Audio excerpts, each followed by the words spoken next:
અને છેલ્લે વાત ધમધોકાર પડેલા વરસાદની.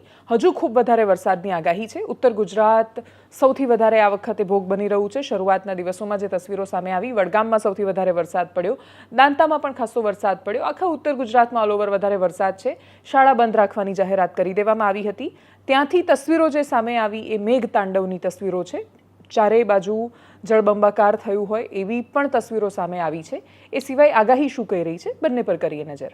જો કે આ વરસાદો આજથી ચાલુ થયા છે. આમ તો આ વરસાદો છે 10-11 તારીખ સુધી કન્ટિન્યુ રહેવાના છે. જો કે જરૂરી નથી કે 10-11 તારીખ સુધી રોજ આ વરસાદો જોવા મળે. વચ્ચે એક દિવસ કે 2 દિવસ ગેપ પણ આવી શકે. પણ વરસાદો છે ને 10 થી 11 તારીખ સુધી આ ચાલુ રહેશે. આ રાઉન્ડ છે ખૂબ લાંબો ચાલશે. કેમ કે હવે એ જે ઉત્તર ગુજરાત ઉપર જે સાયક્લોનિક સર્ક્યુલેશન આવ્યું છે ભલે નબળું છે, પણ એ ત્યાં હવે સ્થિર થયું છે. કેમ કે સાયક્લોનિક સર્ક્યુલેશન જો વધુ મજબૂત હોય તો ઝડપથી આગળ વધી શકે, પણ નબળું હોય તો એ આગળ વધવા માટે એને એનર્જી ના મળે, એટલે એ થોડું એક જગ્યાએ સ્થિર થઈ જાય. એટલે અત્યારે જે સ્થિર થયું છે ત્યાં હવે થોડા દિવસ માટે સ્થિર રહેવાનું છે. મધ્યપ્રદેશ ઉપર જે સાયક્લોનિક સર્ક્યુલેશન છે થોડુંક મજબૂત છે, એ પશ્ચિમ દિશામાં ગતિ કરી રહ્યું છે.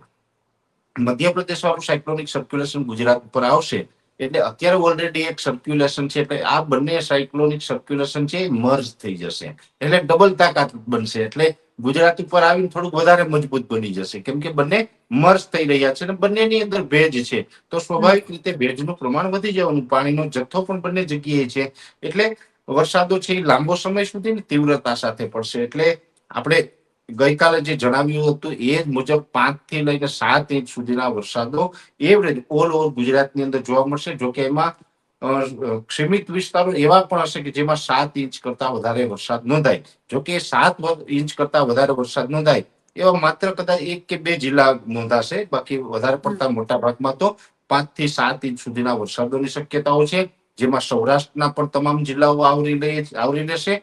કચ્છ જિલ્લો પણ આવી જશે. ઉત્તર ગુજરાત, મધ્ય ગુજરાત, દક્ષિણ ગુજરાત, એમ ઓલ ઓવર ગુજરાતની અંદર બની શકે કે કદાચ અવડી મોટી સિસ્ટમ આપણી ઉપરથી પસાર થાય, આવડો મોટો રાઉન્ડ ચાલે, છતાં પણ કદાચ 5 કે 7% વિસ્તાર આ વરસાદના રાઉન્ડમાંથી બાકાત રહે એવું બની શકે. ને એવું તો દર વખતે બનતું હોય દરેક સિસ્ટમની અંદર કે રાજ્ય, કેમ કે વિસ્તારની દ્રષ્ટિએ ગુજરાત મોટું છે એટલે ઘણી વખત 2-5% વિસ્તારો છે એમાં વરસાદથી વંચિત રહેતા હોય છે. હા, એટલે એવી રીતે આ વર્ષે પણ અને આ સિસ્ટમની અંદર પણ આવું બની શકે છે. પણ એટલું ચોક્કસ કહી શકાય કે ગુજરાતના લગભગ 90% વિસ્તારોને આ વરસાદનો રાઉન્ડ છે આવરી લેશે અને એવરેજ 5 થી લઈને 7 ઇંચ સુધીના વરસાદો ગુજરાતમાં નોંધાય અને આઇસોલેટેડ વિસ્તારમાં 7 ઇંચ કરતા વધારે વરસાદ પડે તેવી શક્યતાઓ છે.